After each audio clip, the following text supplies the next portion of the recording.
Setelah Yakub mendapat kabar bahwa ada gandum di Mesir, berkatalah ia kepada anak-anaknya, "Mengapa kamu berpandang-pandangan saja?"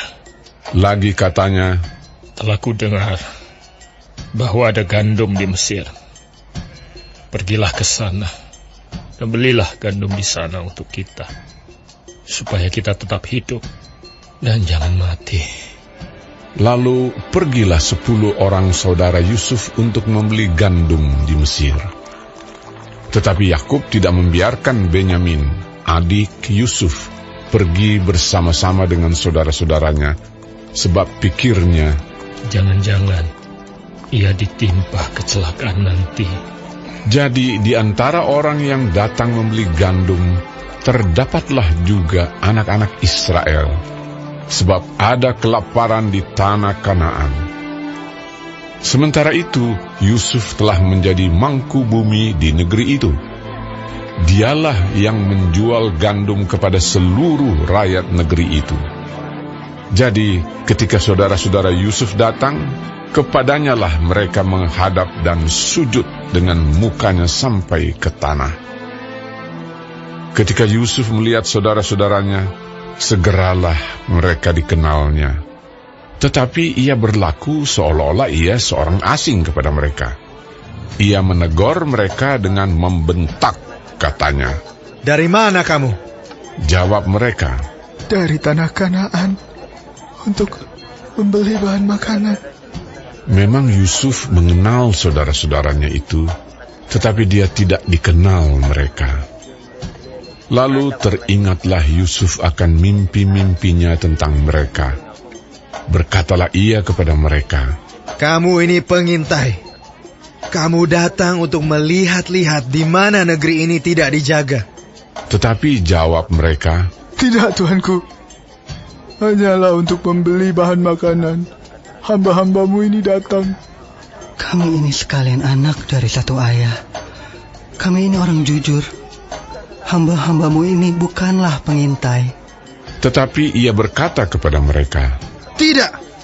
Kamu datang untuk melihat-lihat di mana negeri ini tidak dijaga." Lalu jawab mereka, "Hamba-hambamu ini 12 orang. Kami bersaudara, anak dari satu ayah di tanah Kanaan. Tetapi yang bungsu sekarang ada pada ayah kami, dan seorang sudah tidak ada lagi." Lalu kata Yusuf kepada mereka, "Sudahlah, seperti telah kukatakan kepadamu tadi, kamu ini pengintai. Dalam hal ini juga kamu harus diuji. Demi hidup Firaun, kamu tidak akan pergi dari sini jika saudaramu yang bungsu itu tidak datang kemari. Suruhlah seorang daripadamu untuk menjemput adikmu itu. Tetapi kamu ini harus tinggal terkurung di sini. Dengan demikian perkataanmu dapat diuji. Apakah benar?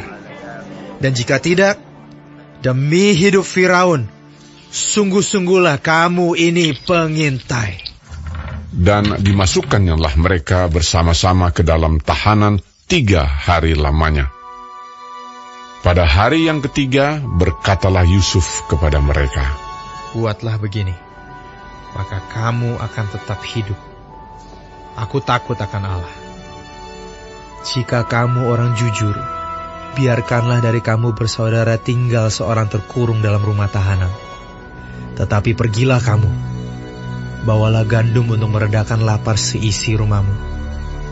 Tetapi saudaramu yang bungsu itu haruslah kamu bawa kepadaku, supaya perkataanmu itu ternyata benar, dan kamu jangan mati." Demikianlah diperbuat mereka. Mereka berkata seorang kepada yang lain, "Betul-betullah kita menanggung akibat dosa kita terhadap adik kita itu.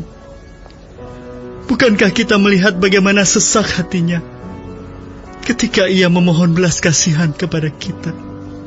Tetapi kita tidak mendengarkan permohonannya. Itulah sebabnya kesesakan ini menimpa kita."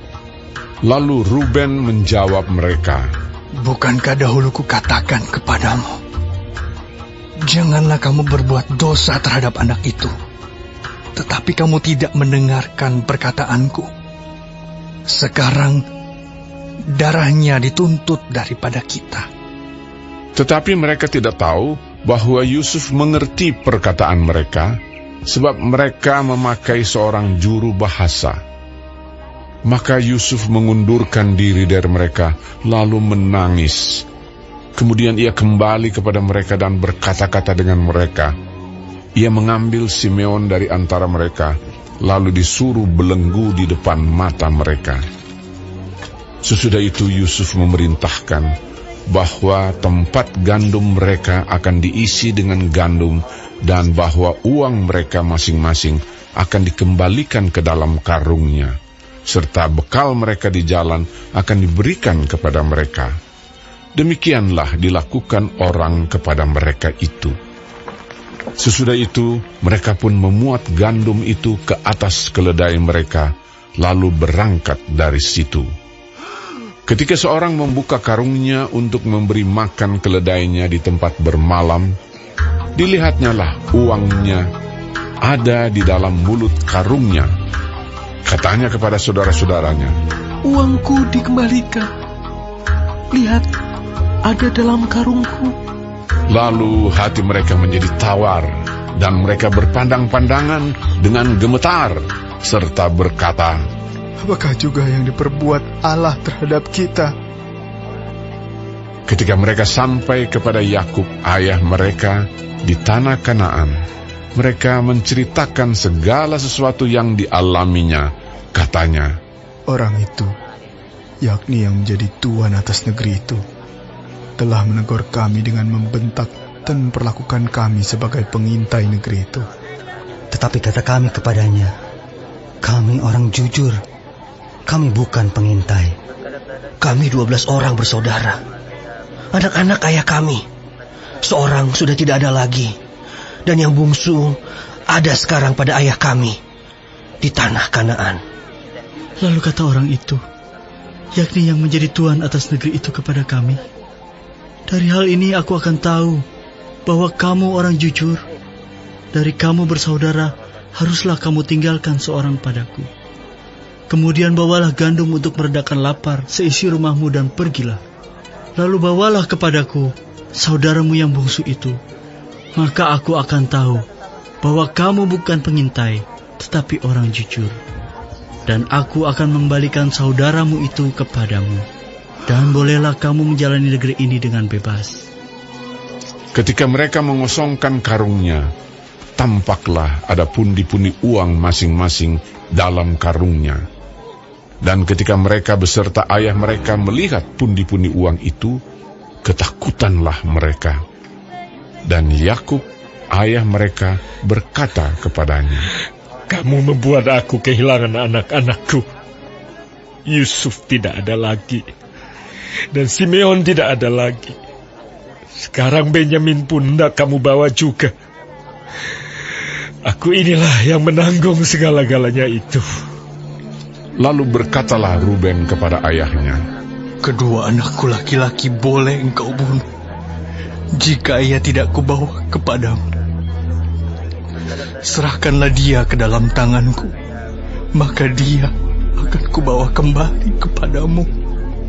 Tetapi jawabnya, "Anakku itu tidak akan pergi ke sana bersama-sama dengan kamu, sebab kakaknya telah mati, dan hanya dialah yang tinggal. Jika dia ditimpa kecelakaan di jalan yang akan kamu tempuh, maka tentulah kamu akan menyebabkan aku yang ubanan ini turun ke dunia orang mati karena duka cita."